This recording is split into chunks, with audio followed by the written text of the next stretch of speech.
என் நிலைமையில இருந்து பாரு, அப்ப தெரியும். மா பேசலடா, வாயை மூடிக்கிட்டு நடக்கிறதெல்லாம் வேடிக்கை பார்த்துட்டு இருக்கேன். சுந்தரி, அபி சொல்ற மாதிரி ஆகாஷ்க்கு வர ஆபத்தெல்லாம் விலகிதான் போகுதுன்னு நாமே நல்ல விதமா எடுத்துக்க கூடாது. என்னத்த அப்ப நீங்களும் ஜோசியம் ஜாதகம் எல்லாமே பொய்ன்னு சொல்றீங்களா? அப்படி எல்லாம் சொல்லல. நாம குலதெய்வம் கோயில்ல பண்ணின பரிகாரத்தினால எல்லாம் மாறி இருக்க வாய்ப்பு இருக்குல்ல. கடவுள் மேல பாரத்தை போட்டுட்டு நீ நிம்மதியா இரு. இனி எதையும் மாத்த முடியாதுன்னு தான் சொல்ல வரேன். நம்ம எல்லாரும் சந்தோஷமா இருப்போம் சித்தி. இனி நமக்கு எந்த கெட்டதும் நடக்காது.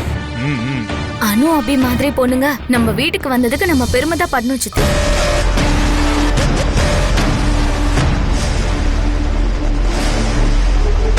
ஆமாண்டி, இப்படி பேசி பேசிதான் உன் தம்பிங்க லைஃபை நீட்டா செட்டில் பண்ணிட்ட.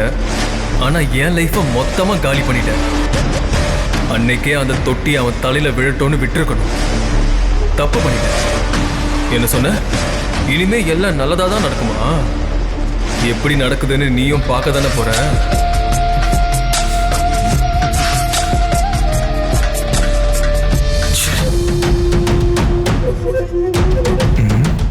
இவன் இப்படி முறைக்கிறா?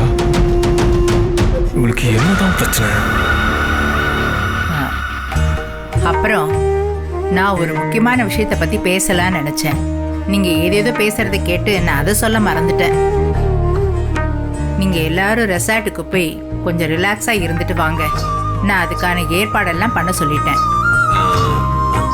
என்ன சரிதானே?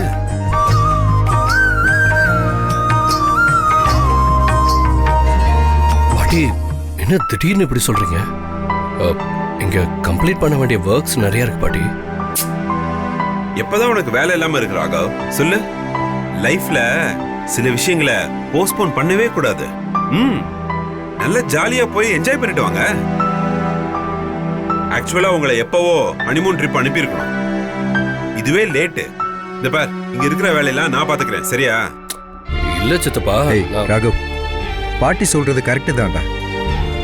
எல்லாருக்குமே ஒரு டைவர்ஷன் தேவைப்படுது. அதுக்கு இதான்டா சரியான டைம். போயிட்டு வந்துடலாம் ப்ளீஸ்.